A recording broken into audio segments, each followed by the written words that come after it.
Hello दोस्तों, मेरे YouTube channel में आपका स्वागत है। घास में गुड़िया। एक राजा था, उसके 12 बेटे थे। जब वे बड़े हो गए तब राजा ने उससे कहा कि तुम्हें अपने अपने लिए एक एक पत्नी ढूंढ कर लानी है। लेकिन वह पत्नी एक ही दिन में सूत कर पकवाड़ा कर बुने। फिर उसने एक कमीज सिलवा कर दिखाई। तभी मैं उस बहू से रूप में स्वीकार करूँगा। इसके बाद राजा ने अपने बेटे को एक एक घोड़ा दिया। वे सभी अपनी अपनी पत्नी खोजने निकल पड़े। कुछ ही दूर गए थे कि उन्होंने आपस में कहा कि ये अपने छोटे भाई के साथ नहीं ले जाओ। 11 भाई अपने छोटे भाई को अकेला छोड़ कर चले गए। वह रास्ते में सोचने लगा कि वह अकेले जाए या लौट जाए। उसका चेहरा उतर गया था। वह घोड़े से उतर कर घास पर बैठ गया और रोने लगा। रोते रोते अचानक चौंक गया। उसके सामने की घास हिली और कोई सफ़ेद चीज़ उसकी ओर आने लगी। जब वह चीज़ राजकुमार के पास आई तो उसे एक नन्ही सी लड़की दिखाई दी। उसने कहा, मैं छोटी सी गुड़िया हूँ, यह घास पर ही रहती हूँ। तुम यह क्या आए हो?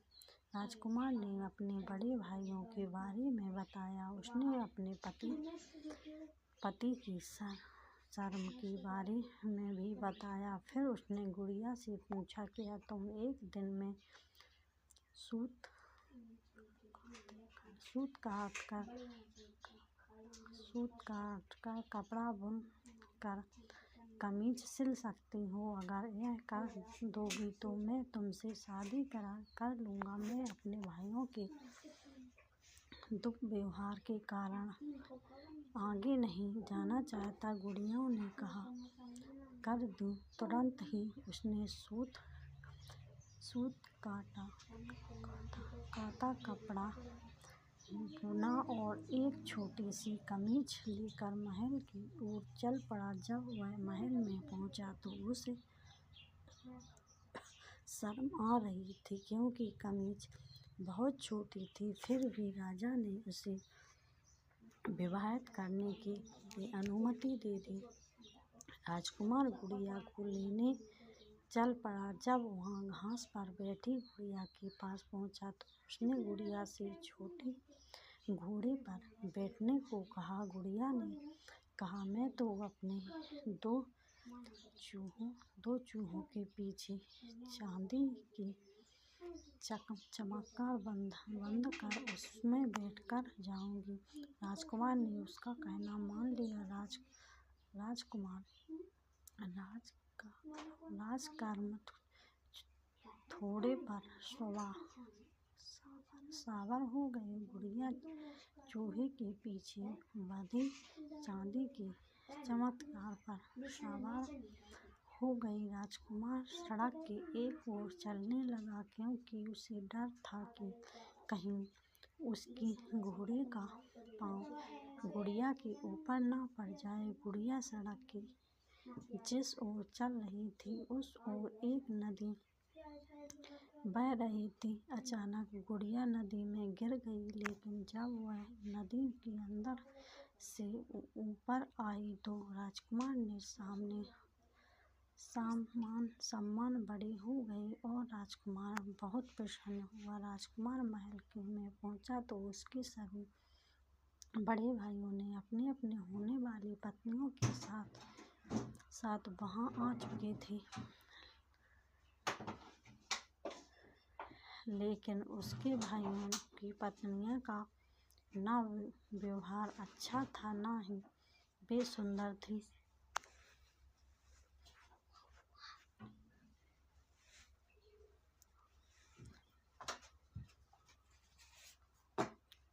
न भी सुंदर थी। पत्नी को देखा तो भी सब जल भुन कर राजा को पता चला कि बड़े पुत्र ने छोटा राजकुमार के साथ दुर्भाग्य किया, तो वह अपनी बड़ी बेटी की खूब निंदा की। फिर छोटे बेटे और गांधी सौंप दी। छोटे राजकुमार का विवाह गुड़िया के साथ धूमधाम से हो गया। अब छोटा राजकुमार राजा था और गुड़िया रानी, दोनों खुशी से रहने लगे।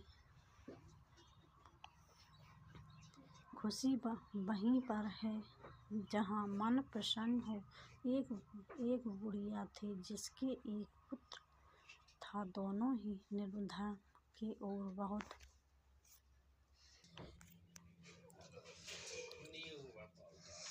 बहुत ही कठिनाइयों से जीवन व्यतीत कर रहे थे। एक दिन बुढ़िया के पुत्र ने अपनी माता से कहा कि यह पर तो मेरे लिए कोई काम ही नहीं है। आप मुझे अनुमति दीजिए ताकि मैं किसी दूसरे नगर जाऊं और सकता हूँ कि वह भी मुझे कोई काम मिल जाए और मैं पैसा कमाकर वापस आऊं। बूढ़ी माँ ने अपने बेटे को एक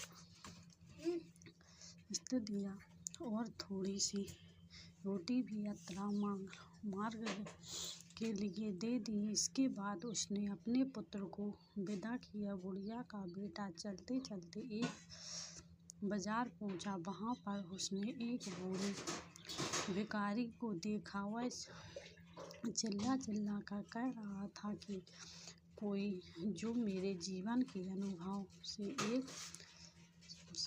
एक सिक्के में खरीदेगा। कोई भी उस बूढ़े भिखारी की बात नहीं सुन रहा था। किसी बीच उस युवक ने सोचा कि मेरे पास एक सिक्के हैं, अतिरिक्त कुछ भी नहीं है और क्या नहीं है, सिक्का मैं इस बूढ़े को दे दूंगा। उसने यह सोचते हुए कि आजीविका का पोषण करने वाला तो ईश्वर है, वह सिक्का बूढ़े को दे दिया। सिक्के देते समय युवक ने उसे बूढ़े से कहा कि अब तुम मुझको अपने जीवन का अनुभव बताइए। बूढ़े ने कहा कि कोई भी अपनी वर्तमान स्थिति से संतुष्ट नहीं है। वह सोचता है कि इस स्थान से किसी दूसरे स्थान पर जाऊं ताकि मेरी स्थिति बेहद हो जाए। बूढ़े ने कहा कि मेरे हिसाब से तो वह स्थान उचित है जहाँ पर मन को शांति मिले। प्रशंसता महत्वपूर्ण से न के स्थान। बूढ़ी की बात सुनने के पश्चात युवक आगे बढ़ गया और चलते चलते एक जंगल में पहुंचा। वहां पर उसने देखा कि बहुत से लोग एक कुएं के किनारे जमा हैं। उसने उन लोगों से पूछा कि क्या हुआ। लोगों ने कहा कि इस आशा के साथ हमारा करवा आया है कि इस कुएं से पानी निकाल कर पिएंगे। अब हम स्वस्थ प्यारे हैं और हमारे पशु भी प्यासे हैं। हमने कुएं से पानी निकालने के लिए कई बार रस्सी डाली तो बाल्टी बांधकर कुएं में डाली और हर बार रस्सी टूट गई और बाल्टी कुएं में गिर गई। अंत में हमने एक व्यक्ति को कुएं में भेजा ताकि वह हमारी बाल्टियों को वापस ले आए, किंतु वहां से वापस नहीं आया। पता नहीं कुएं में क्या है। युवक जो अपने घर से काम के लिए ही निकला था, उसने यह सोचा कि इन लोगों को अपनी योग्यता और क्षमता को प्रतिष्ठित करने का यह बहुत अच्छा अवसर है। वह हो सकता है यह कि करवा के लोगों इसे देखकर मुझे कोई काम सौंप देंगे। उसने कारवां वालों को संबोधित करते हुए कहा कि यदि आप अनुमति दें तो मैं कुएं में जाकर देखूं कि वहां पर क्या है। करवाए वालों ने उसे तुरंत ही कुएं में जाने की अनुमति दे दी, क्योंकि वे स्वयं इस कार्य से डर रहे थे। उन्होंने युवक की कमर में रस्सी बांध और उसे कुएं में भेज दिया। वहां दीवार के सहारे धीरे धीरे कुएं में उतर रहा था। जैसे ही वहां पानी के निकट पहुंचकर बाल्टी को ढूंढने का प्रयास कर रहा था, एकदम से उसने एक बहुत बड़ी काली देवी को देखा। देवी ने उससे कहा कि तुम यहाँ पर क्या कर रहे हो? देवी को देखकर नौजवान डर गया। उसने देवी को सलाम किया। इस पर देवी हंस और बोली, सलाम, सुरक्षा लाता हूँ। तुम्हें मुझसे एक सज्जन युवक लग रहे हो। मैं तुमसे एक प्रश्न करना चाहता हूँ। यदि तुमने मेरे प्रश्न का सही उत्तर दे दिया तो मैं तुम्हें यह अनुमति दूंगी कि कुएं से पानी निकाल सुरक्षित वापस चले जाओ। यदि तुम्हें मेरी बात का सही उत्तर नहीं मिला तो तुमको भी उन्हीं लोगों की भांति यह पर बंदी बनाऊंगा जो तुमसे पहले यहाँ पर आए थे। ऐसे में युवक ने सोचा कि तुम्हें क्या परेशानी थी जो यहाँ पर आए, लेकिन अब इन बातों से कोई लाभ नहीं था। अब मुझको ईश्वर पर भरोसा करते हुए देखना यहाँ से कि इस काली देवी ने क्या सोच रखा है। यह सोचते हुए उसने देवी से कहा कि ठीक है, मुझको तुम्हारी बात स्वीकार है, तुम अपना प्रश्न पूछो। देवी ने युवक से कहा कि यह बताओ कि खुशी कहाँ है?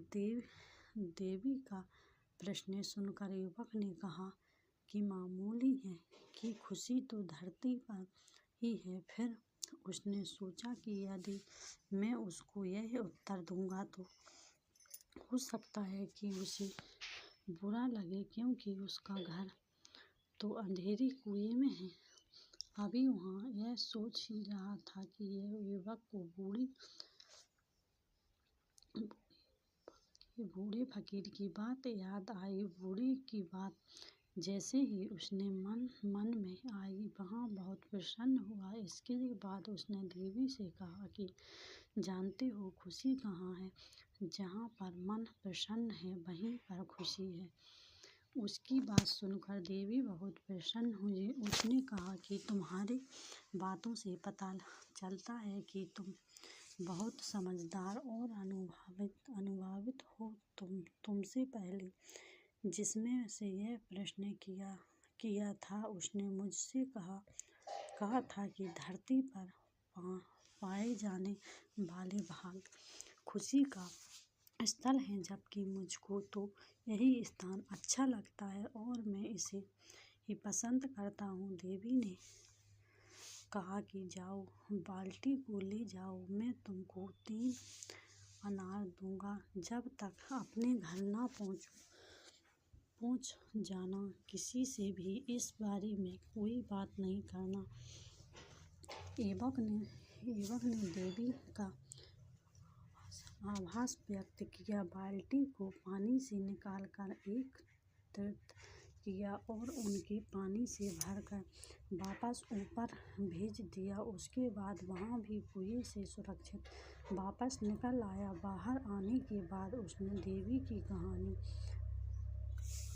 करवाए वालों को सुनाई, किंतु अनार के बारे में उसने उनसे कुछ भी नहीं कहा। करवाए वालों से उसका आभार व्यक्त किया। फिर युवक करवाए के साथ अपने नगर वापस आ गया। जब वह अपने नगर पहुंचा तो करवाए वाले ने उसे एक गाय और भेड़ उपहार स्वरूप दी। उन्होंने कहा कि हम कुछ समय तक तुम्हारे नगर में रहेंगे। जब हम यहाँ से वापस जाएंगे तो मुझे भी हमारे साथ आ सकते हो और हमारे लिए काम कर सकते हो। इसके बाद युवक ने परिवार वालों की विदा ली और अपने घर की ओर चल पड़ी।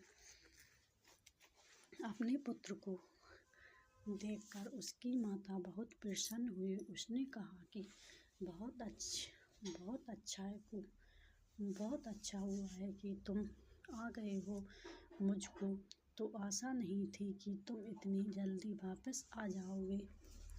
युवक ने कहा कि ईश्वर ने मेरी सहायता की। अब तक मुझे एक गाय और एक भेड़ उपहार में मिल चुकी है। कुछ दिनों के बाद अब मैं परिवार वालों के साथ उनके नगर जा सकता हूँ और उनके लिए काम कर सकता हूँ। रात तो माँ और बेटे ने खाना खाया। माँ थकी हुई थी अतः जल्दी सो गई। युवक ने अपनी जेब से एक अनार निकाला और उसका एक टुकड़ा काट। अनार के दाने बहुत चमक रहे थे, जो जगमगाते रतन की भांति थे। युवक को पता चला कि अनार के दाने बहुत मूल्य रतन हैं। यह जानकर वहाँ बहुत खुश हुआ। वह परिवार के साथ यात्रा पर नहीं गया। उसने कुछ रतन लिए और उन्हें जाकर बाजार में बेच दिया।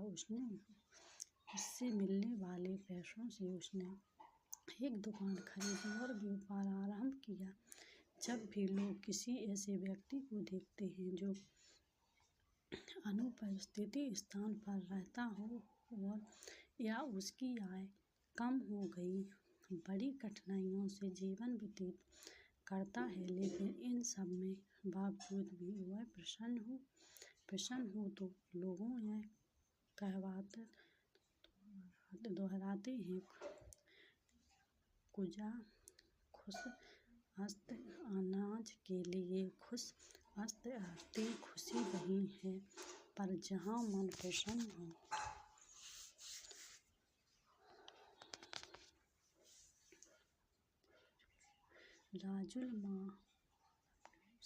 राजुल मालूसी की प्रेम कथा। उत्तराखंड के लोग गद्दियों में नई जाने वाली 15वीं सदी की अनेकों प्रेम कथा के राजुल मालूम सही की कहते हुए कुमाऊँ के पहले राजवंश कलयुग से तलुकित रहने वाले मालसूत जयहराय के सोका वंश के राजुल में प्रेम में कदर जीवने हुए कि राजपाट छोड़ सन्यासी हो गए। उनके प्रति राजुल की चाहत भी इस कदर थी कि उनसे मिलने के लिए नदी नाले पत्र किसी बाधा की परवाह नहीं की।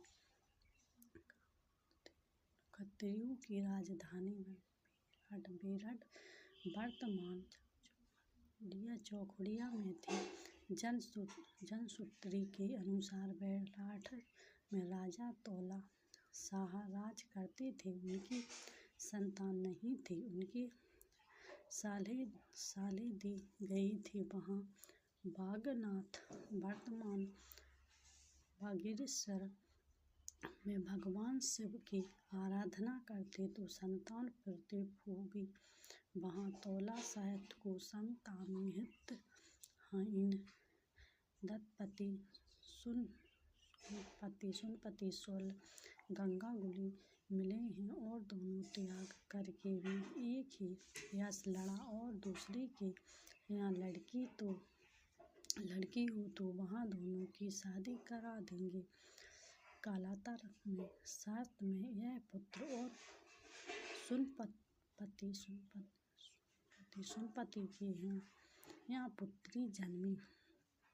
ज्योतिषी राजा तौला शाह को पुत्र की अल्प मृत्यु का योग बताते हुए उसका विवाह किसी नौरंगी कन्या से करने की सलाह देते हैं, लेकिन तौला शाह को बचाने की याद आती है। वहाँ सुनपति ने यहाँ जाकर राजुल मालूम सही का पिट्ठी ताक कर विवाह करवा देगा। इस बीच राजा की मृत्यु हो जाती है। दरबारी इसके लिए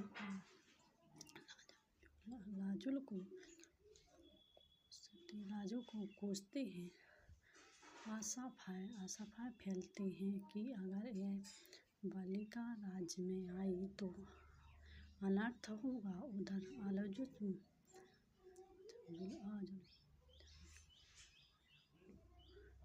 आजुल माजुली सही के खप देखते बड़ी होते हैं। इस बीच हुण देश के राज विक्रसीपाल राजुल की सुंदरता की चर्चा सुन पति के पास विवाह प्रस्ताव भेजा था तो राजुल को प्रसन्नता मंजूर नहीं हुआ।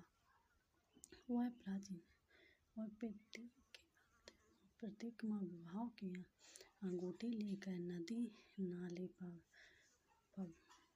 पर्वत पर करते 79 अग्रसर होते हुए बैराट पहुँचते हैं। लेकिन मालूम शाही की माँ को दरबारियों को बात यह आ जाती थी कि वहाँ जिंदा जड़े शमशुघात मालूम शाही को बेहोश कर दे। राजुले के लाख जगाने पर भी मालूम शाही नहीं जागता। राजुल रोती हुई वापस चली जाती है। यहाँ माता पिता दरबार में हुण राज के उसका विवाह करा देते हैं। उधर मालूम शाही जड़ के प्रभाव से मुक्त होता है। उसे राजुल का स्वास्थ्य आता है जो उसके हुण राज के बचाने की गुहार लगाते हैं। मालूम शाही को बचाने के विवाह की बात आती है। वह राजुल के पास जाने का निश्चय करता है तो माँ विरोध करती है। इस पर मालूम राजपाट केश त्याग सन्यासी हो जाता है। दर भटकने उसकी मुलाकात बाबा गोरखनाथ से होती है। उनकी मदद से वहाँ हुण राज के यहाँ राज पहुँचता है। राजुल मालूम शाही को देख आते प्रसन्न हो जाते हैं। लेकिन मालूम शाही की हकीकत विक्रीपाल पर खुल जाती है। वहाँ उसे कैद कर लेता है। प्रेम कथा का दुखद अंत होता है। चिड़िया का दाना। एक थी चिड़िया चूचू। एक दिन उसे कहीं से दल का एक दाना नहीं मिला। वह कई चक्की के पास और दाना डालने को कहा। कहते ही वहाँ दाना चक्की में जा गिरा। चिड़िया ने दाना मांगा तो चक्की बड़ाई सी चक्की दरबा ले अपना दाना वापस पा लिया। चिड़िया बढ़ई के पास पहुँची। उसने बढ़ई से कहा, बढ़ई तुम खोटे चीज़ों मेरे दाल पास ला दो। बढ़ई के पास इतना समय कहाँ था कि वह छोटी सी चिड़िया की बात सुनता। चिड़िया भागी राजा के पास। राजा घिरा बैठा था चापलूसियों के। उनमें से चूचू को भाग दिया। वहाँ भागाने रानी के पास। रानी सोने की कंघी से बाल बना रही थी तो उसने चूचू से कहा, भूला जा अपना दाना आ मैं खिलाऊं तुमको। मोती भी भला खा जाते हैं। चिड़िया ने सांप से कहा, सांप रानी को डस ले। रानी राजा को नहीं मानती। राजा बढ़ई को नहीं डरता। बढ़ई खूंटा नहीं चीरता। मेरे दल का दाना नहीं मिलता। सांप भी खा पीकर मस्त में पड़ा था। उसने अनसुनी कर दी। चूचू ने लाठी से कहा, लाठी लाठी तोड़ दे सांप की गर्दन। अरे यहाँ क्या, लाठी तो उसी पर गिरने वाली थी। चूचू दाना बचाकर भागी। आगे से पास आग से बोली, जा लाठी की ऐसी निकाल दो उसे, जाकर कोयला कर दो। आग न मानी। चूचू का गुस्सा और भी बढ़ गया। उसने समुद्र में कहा, इतना पानी तेरे पास, जरा बुझाओ इसे आग को। समुद्र तो अपनी ही दुनिया से मस्त था। उसकी लहरों से शहर में चूचू की आवाज़ दब कर रही थी। एक हाथी चूचू के दोस्त को मोटूमल वहाँ भागी भागी पहुँची। उसने पास मोटूमल ससुराल जाने की तैयारी में था। उसने तो चूचू की राम राम का जवाब तक ही दिया। जब चूचू को अपनी सहेली चीटी रानी की याद आई तो कहते हैं कि मुसीबत के समय दोस्त ही काम में नहीं आते। चीटी रानी ने चूचू को पानी पिलाया और अपनी सेना के साथ चल पड़ी। मोटूमल इतनी चींटियों को देखकर डर गया और बोला हमें मारे वारे ना कोई, हम तो समुद्र सोहा लो, मुझे मत मारो, मैं अभी समुद्र को सुलाता हूँ। इसी तरह समुद्र डर कर बोला, हम सूखी बोरी ना कोई, हम तो आग बुझाएंगे। लोग की देखते ही देखते सभी धीरे हो गए। आग ने लाठी को धमकाया। लाठी सांप पर लपकी। सांप रानी को काटने दौड़ा। रानी ने राजा को समझाया। राजा ने बढ़ई को डांटा। बढ़ैया से हंसली लेकर दौड़ा। अब तो चक्की के हमें होश उड़ गए। छोटी सी चूचू ने अपने किस्मत के बल पर इतने लोगों को झुका दिया। चक्की अरे देखकर चिल्लाई, हमें चीरो वीरो ना कोई, हम तो दाना उगलने लोग, मुझे मत चीरो, मैं अभी दाना उगल देती हूँ। चूचू चिड़िया ने अपना दाना लिया और फुर से उड़ गई।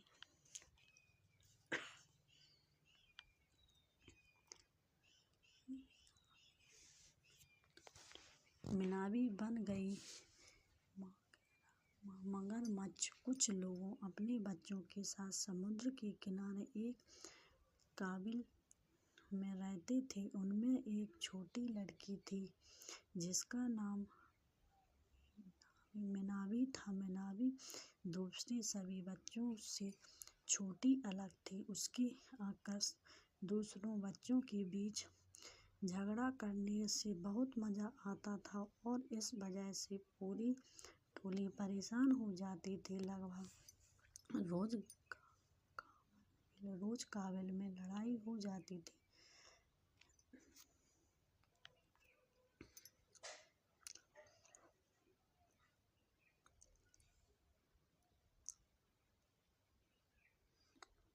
एक बार की बात है कि डूबते हुए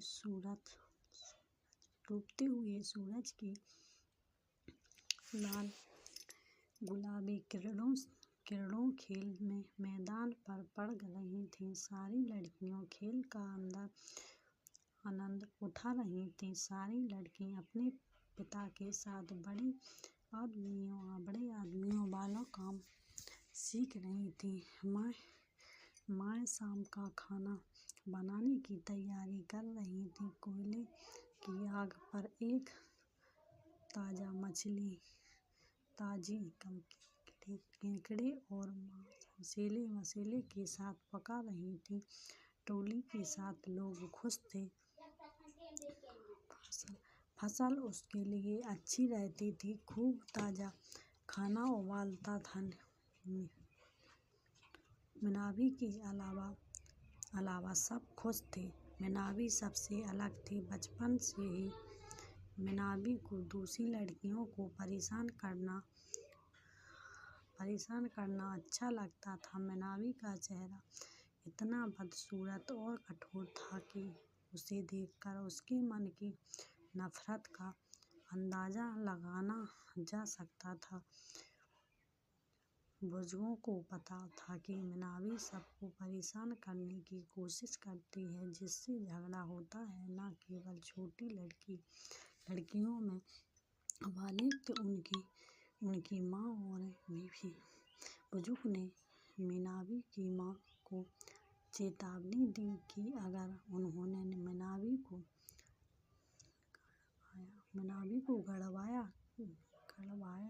करने के नहीं रोका तो उसके साथ कुछ भयंकर घटना जाएगी। पर मिनाबी ने इस पर ध्यान नहीं दिया। साल बीतते गए और मिनाबी जवान हो गई और उसे तक भी झगड़ा करना अच्छा लगता था। एक दिन सारी जवान लड़कियों को मिनाबी को भी दुल्हन बनने के लिए तैयार होना था। मिनाबी की लड़कियों के साथ खड़ी हो गई तो बुजुर्ग ने बताया कि कौन सा लड़का किसकी शादी करोगी। समूह के आखिरी में मिनाबी अकेली खड़ी रह गई। किसी भी लड़की ने उसे शादी के लिए नहीं चुना। मिनाबी के मन में नफरत और ज़्यादा बढ़ गई। उसने टोली में से और भी ज़्यादा गड़बड़ कराने शुरू कर दी। काबिल में रोज ही लड़ाई होने लगी। मिनाबी अपनी छोटी सी झोपड़ी में बैठी रहती और देख करती, आप ही खुश होते रहो। बुजुर्ग ने तक किया कि मिनाबी को अपने किए की सजा मिलनी चाहिए। मिनाबी को काबिल के निर्णय के बारे में थोड़ा बहुत पता था। जब वह औरत के बीच एक औरत झगड़ा करने जा रही थी तो आदमियों ने उसे पकड़ लिया और जमीन में गिरा दिया। उसे चारों ओर गोल गोल घुमाया। वहाँ गिरती तरह भाग निकली और समुद्र के किनारे पहुँच गई, जहाँ उसने पूरी आत्माओं से प्रार्थना की और वे उसी एक क्रूर जानवर में बदल दी, जिससे वह अपने गरीब काबिल से बदला ले सके। मिनाबी एक बड़ी मगरमच्छ बदल गई और चुपचाप कीचड़ में घुस गई और अपने शिकार का इंतजार करने लगी। काबिल के लोग धीरे धीरे मिनाबी को भूल गए और अपनी दिनचर्या में व्यस्त हो गए। एक दिन जब वे केकड़े को ढूंढने समुद्र के किनारे आए, मिनाबी इंतजार में लेटी थी। एक आदमी जो मिनाबी को सजा दिलाने में शामिल था, जब पानी में कूदा तो मिनाबी पीछे से रंगीरेल कर आ गई और उसे दबोच लिया। उसने आदमी से कहा कि वह उसे चारों ओर गोल गोल घुमाएंगे। उसने तब तक बराबर आदमी को पानी में घुमाया जब तक उसे संतोष नहीं हो गया कि उसे काफी सजा मिल चुकी। तब से आज तक मिनाबी की आत्मा मगरमच्छ से समाई हुई है और इसलिए हर बार जब मगरमच्छ अपने शिकार को पकड़ता है तो हमेशा पानी में चारों तरफ गोल गोल घूमता है।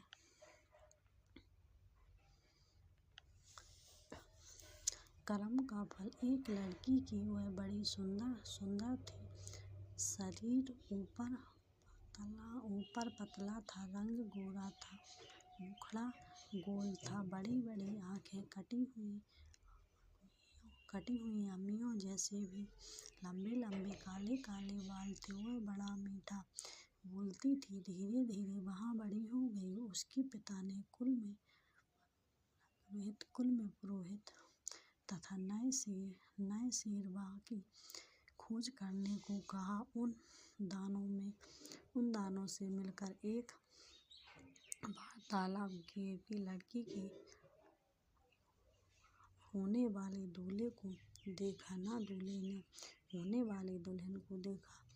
धूमधाम से उनका विवाह हो गया। जब पहली बार लड़की के पति को देखा तो उसकी बदसूरत संकल्प को देखकर वह बड़ी दुखी हुआ। उसके विपरीत लड़का सुंदर लड़की को देखकर फूला न समाया। रात होते ही लड़की की सास दूध औंट कर उसको गुड़ या शक्कर मिलाकर बहू को कटोरी थमा देती और कहती, जा अपने लड़के पति को पिला आ। वह कटोरी हाथ में लेकर पति के पास जाती तो और बिना कुछ बोले चुपचाप खड़ी हो जाती। उसका पति दूध का कटोरी को ले लेता और पी जाता है। इस तरह कई दिन बीत गए। हर रोज ऐसे ही होते ही एक दिन उसका पति सोचने लगा, आखिर यह बोलती क्यों नहीं है। उसने निश्चय किया कि आज इसे बुलवाए बिना माने नहीं। जब तक यह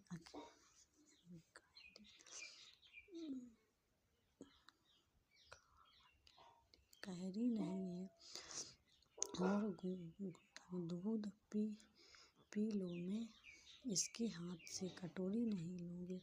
उस दिन रात को जब वह दूध लेकर उसके पास खड़ी हुई तो वह चुपचाप लेटा रहा। उसने कटोरी नहीं थमाई। पत्नी भी कटोरी को हाथ में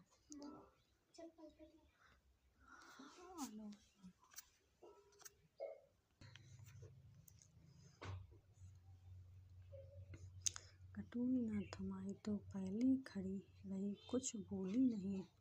बेचारी सारी रात खड़ी रही मगर उसने मुँह नहीं खोला। उस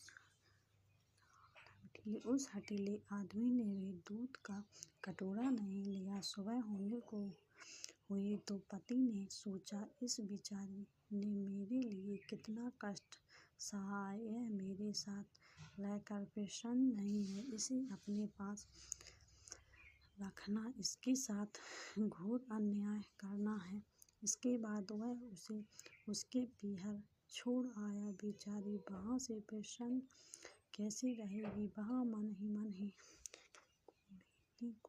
कुढ़ती घुट घुट कर मरने लगी। उसे कोई बीमारी न थी। वह बाहर से एकदम ठीक लगती थी।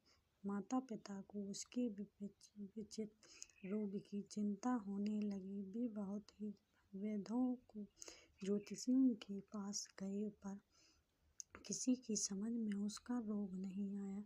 अंत में एक बड़े ज्योतिषी ने लड़की की अंग रूप और चाल ढाल को देखकर असली बात जान ली। उसने इसके हाथ की रेखा देखी। ज्योतिषी के बताया, बेटी पिछले जन्म में तूने जैसे कर्म किए थे मुझे ठीक वैसा ही फल मिला रहा है। इसमें न तेरा दोष है न मेरा दोष है। पति का तेरे पति के पिछले जन्म में सफेद मोतियों का दान किया था और तूने ढेर सारी काली उड़ान मांगने वालों की झोलियों में डाले थे। सफेद मोतियों के दान के फल से तेरे पति को सुंदर पत्नी मिली है और तुम्हें उड़ती जैसे बदसूरत आदमी मिला है। ऐसी ही हालत में तेरे लिए यही अच्छा है कि तू अपने पति के घर चली जा और मन में किसी भी प्रकार की बुरी भावना लाए बिना उसे भी संतोष कर दो। मुझे तुझे मिला है और आगे में लिए खूब अच्छे कर्म करो, उसका फल तुमको अगले जन्म का अवश्य मिलेगा। ज्योति सिंह की बात उसे लड़की की समझ में आ गई और वह खुशी होकर अपने पति के पास चली गई। वे लोग आनंद से रहने लगे।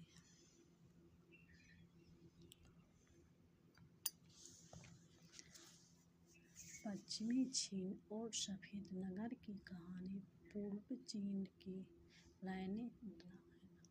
रैनाचार्य शहर में स्थित पश्चिमी चीन अपनी साधारण प्रकृति या सौंदर्य के कारण विश्वविख्यात है। वीर 14वीं शताब्दी में इटली के मासूम यात्री मार्को रोज़ जब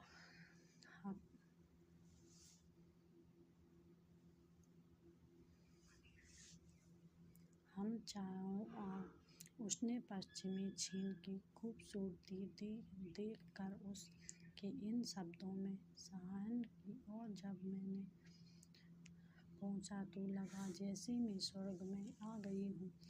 पश्चिमी चीन पूर्व चीन की चिता प्रांत की राजधानी हानचाओ शहर का एक मोती मानी जाती है। वही तीसरी तरह पहाड़ियों से घिरे है। चीन के पानी स्वच्छ के दृश्य मनमोहक है। चीन में प्राचीन महाकवि पाए चित्रकूट और तुरंगों के नामचित्र और तटबंध पाए बांधा और सुबांध चीन के स्वच्छ जल शरीर के भीतर तो हरित फीतों की तरह लेट मासूम पड़े हैं।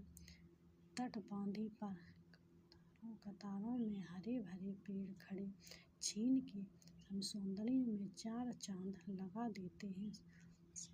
सदियों से बड़ी संख्या में कवियों और चित्रकारों ने पश्चिमी चीन की सुंदर दृश्यों का कविता और चित्र में वर्णन किया है। पश्चिमी चीन के 10 खूबसूरत दृश्य चीन में है व्यस्त की जुबान पर रहे हैं, जिनमें सुबंध का वास्तविक सौंदर्य उत्कृष्ट में कमल का तालाब चीन के जल शरीर पर शायद कालीन चांद की परछाई टूटे पुल पर वर्ष की खूबसूरती बिलों पेड़ों के झुंड में कोयल की मंदिर कमल तालाब से सुनहरी मछलियों का दर्शन पगोड़ियों के बीच पानी पर चांदनी लेफर पगोड़ी पर सुगंध का आनंद दृष्ट न पानिया मठ में संख्या बेतल की घटी है। दुर्लभ पर्वतों सी खाइयों पर मेघों का मनोहर आच्छादन शामिल है। पश्चिमी चीन के बारे में अनेक मनमोहक लोक कथा प्रचलित है, जिनमें से टूट पुल पर वर्णनात्मक सौंदर्य में चित्रित टूटे पुल से जुड़ी एक लोक कथा आज तक चीनियों में साधारण रूप से लोकप्रिय है। इस कथा में सफेद नगर से मानव सुंदरी पर परिवर्तित एक युवक को स्थानिक नाम से युवक से सच्चे प्रेम का वर्णन किया गया है। दोनों की पहली मुलाकात इस टूटे पुल पर ही हुई थी। लोक कथा का कथानायक इस प्रकार एक सफेद नगर में 1000 साल तक कड़ी तपस्या कर अंत में मानव का रूप धारण किया। वह एक सुंदर व शीलवती युवक के परिमाणित हुए। एक नीले नगर में भी 500 साल तक तपस्या की तथा वह एक छोटी लड़की के रूप में बदल गई। नाम बड़ा अच्छी पाई याचेत नाम की सफ़ेद नगर वाली युवती और सेवची दोनों सही के रूप में परिचित छीन के शमशेर पर आईं। जब दोनों टूट पुल के पास पहुंची तो भीड़ के बीच एक शमशुदर बड़ा सुंदर युवक दिखाई पड़ा। पाई कैंची को उस युवक के प्यार को हो गया।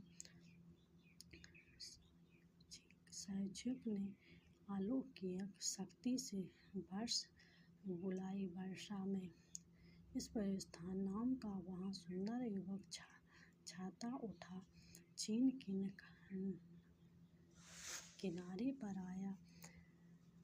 वर्षा के समय पाई यालिंग के पास छाता नहीं था, अतः वे पूरी रात पूरी तरह पानी से भीग गए। उनकी मदद के लिए शैवस्थल ने अपनी छाता उन्हें दोनों को थमा दी। खुशी वहाँ पानी में भीगता रहा। ऐसे सचित्र युवक से याकलिंग बहुत प्रभावित हुए और उसके दिल में बैठे और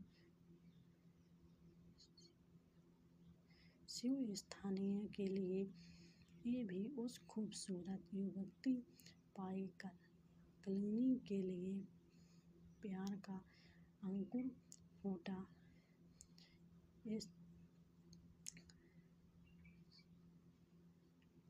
शैक्षिक की मदद से दोनों की शादी हुई और उन्हें चीन के किनारे दवा की एक दुकान खोली।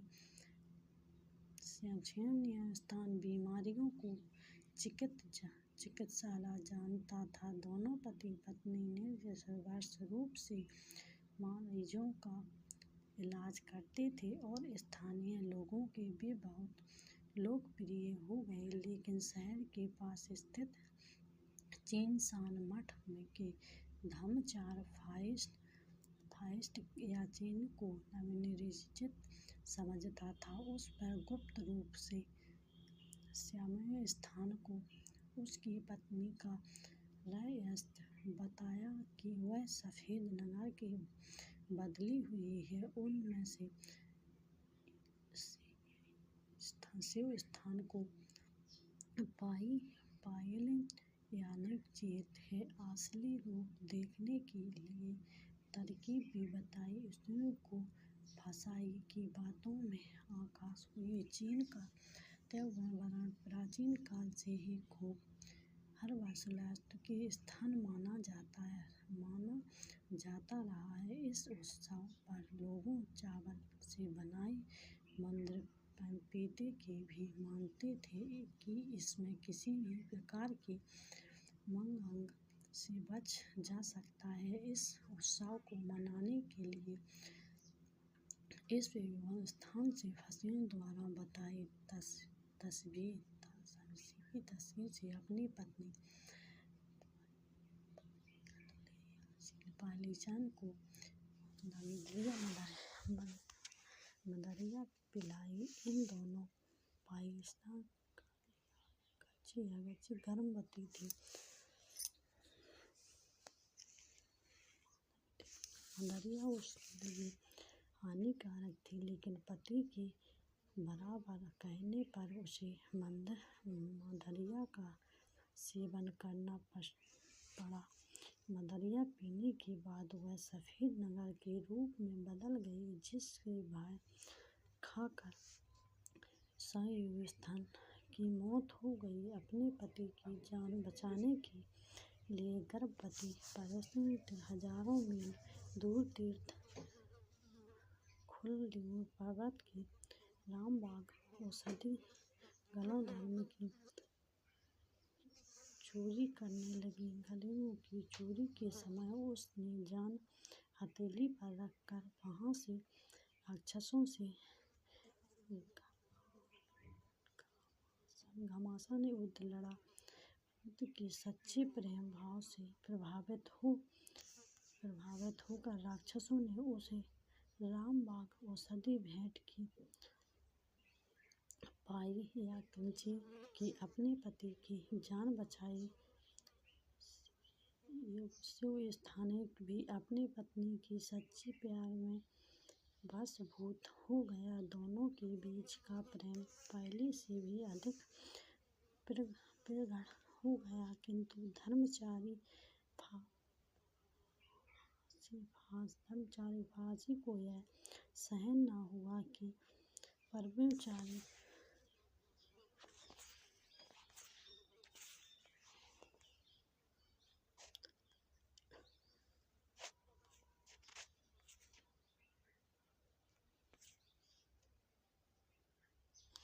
लेकिन शहर के पास स्थित चिन्नसान मठ के धर्मचारी फलों को निर्जित समझता है। उसने गुप्त रूप में शिव स्थान को उसकी पत्नी को सहस्त्र बताया कि वह सफेद नगर से बदले हुए थे। उसने शिव स्थान को पायल या चांदी का असली रूप देखने की एक तरकीब भी बताई।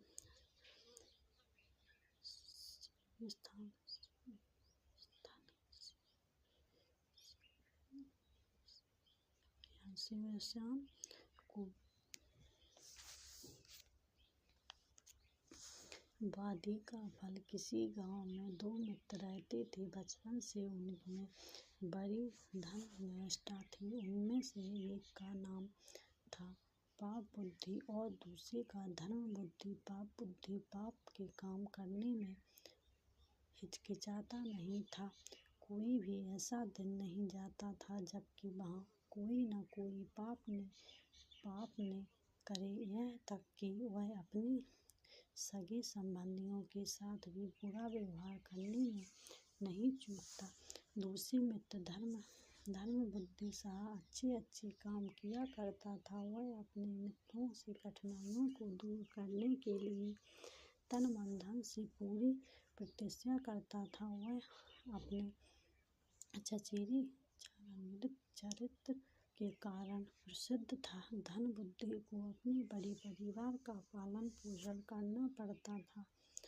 वह बड़ी कठिनाइयों से धनोपार्जन करता था। एक दिन पाप बुद्धि ने धर्म बुद्धि के पास जाकर कहा, मित्र, तुम अब तक किसी दूसरे स्थान की यात्रा नहीं की, इसलिए तुमको किसी स्थान की कुछ भी जानकारी नहीं है। जब तेरे बेटे पोते उन स्थानों के बारे में तुझसे पूछेंगे तो तू क्या जवाब देगा? इसलिए मित्र ने चाहता हूँ कि तुम मेरे साथ घूमने चल। धर्म बुद्धि ठहरा निकटपट। वह छल सफेद नहीं जानता था। उसने उसकी बात मान ली। ब्राह्मण से शुभ मुहूर्त निकलवा कर वे यात्रा पर चल पड़े।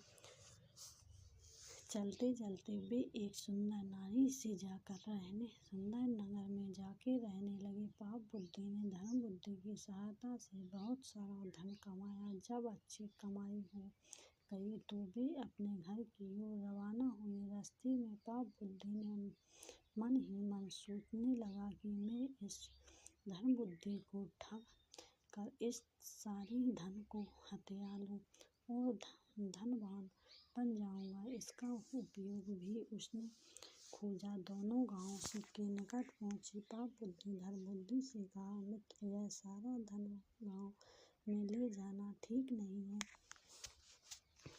यह सुनकर धर्म बुद्धि ने पूछा, उसको कैसे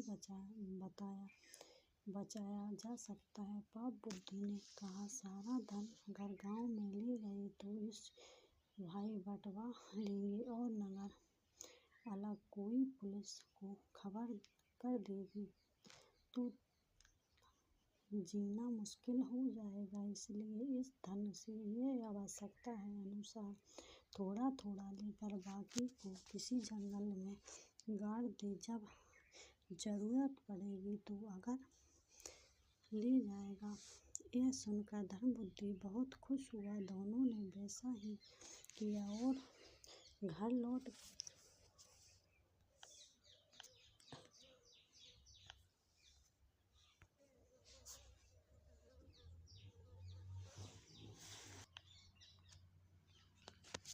यह सुनकर धर्मबुद्धि बहुत खुश हुआ। दोनों की वैसे ही किस और घर लौट गए। कुछ दिनों बाद पाप बुद्धि उसी जंगल में गया और सारा धन निकालकर उसके स्थान पर मिट्टी के ढेर भर आया। उसने वहाँ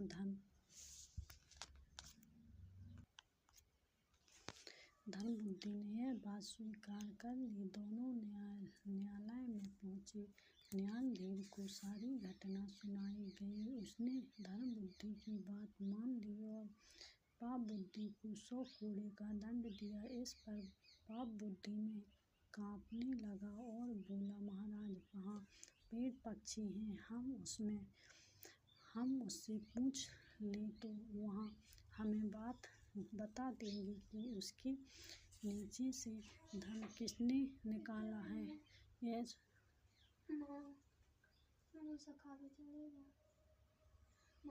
सुनकर न्यायाधीश ने उन दोनों को साथ लेकर वहाँ जाने का निश्चय किया। पाप बुद्धि ने कुछ समय के लिए आवश्यकता मांगा और वहाँ अपने पिता ने पास जाकर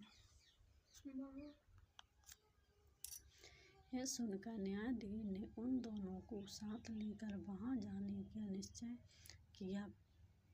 पाप बुद्धि ने कुछ समय के लिए आवश्यकता और वहाँ अपने पिता के पास जाकर बोला, पिताजी, अगर आपको यह धन और मेरे प्राण बचाने हो तो आप उस पेड़ की खोई में बैठ जाएं। और न्यायाधीश के पूछने पर चोरी के लिए धर्मबुद्धि का नाम ले लीजिए। पिताजी राजी हो गए। अगले दिन न्यायाधीश,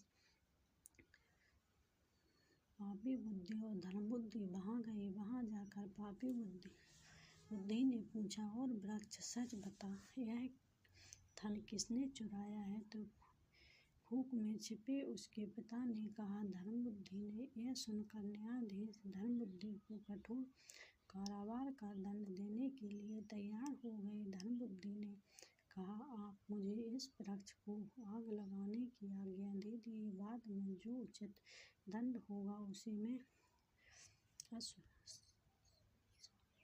सवैतः स्वीकार कर लूँगा। न्यायाधीश ने आज्ञा पाकर धर्मबुद्धि ने उस पेड़ के चारों ओर खोई में मिट्टी के तेल की छींटे लगाकर आग लगाई दी। तो कुछ ही क्षण में पाप बुद्धि का पिता चिल्लाया, अरे, मैं मारा जा रहा हूँ, मुझे बचाओ। पिता के आधा जले शरीर को बाहर निकाला गया तो सच्चाई का पता चल गया। इस पर पाप बुद्धि को मृत्युदंड दिया गया। धर्मबुद्धि खुशी खुशी अपने घर लौट गया। एक गांव में एक समग्र व्यक्ति रहता था। उसके पास धातु के बने हुए कई बर्तन थे। गांव में लोग शादी आते ही अवसर पर यह बर्तन उससे मांगा लेते करते थे। एक बार एक आदमी ने बर्तन मांगे। वापस करते समय उसने कुछ छोटे बर्तन बड़ा कर दिए। अमृत व्यक्ति ने पूछा, बर्तन कैसे बढ़ गए?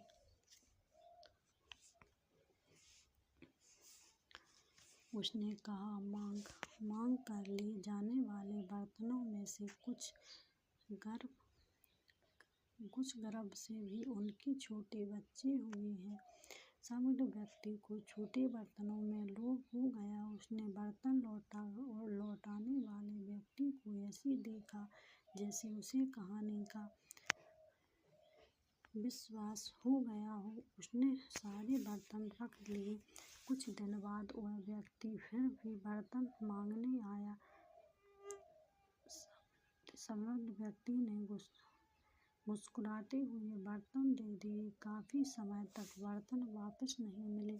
इस पर बर्तनों के मालिक ने इसका कारण पूछा तो बर्तन मंगा कर ले जाने वाले व्यक्ति ने जवाब दिया, मैं जब बर्तन नहीं ले सकता क्योंकि उसकी मृत्यु हो गई। मृत व्यक्ति ने पूछा, परंतु बर्तन कैसे मांग सकते हो? उत्तर मिला, आदि बर्तन बच्चे दे सकते हैं तो वे मर भी सकते हैं। अब उस समृद्ध व्यक्ति को अपनी गलती का एहसास हुआ और वह हाथ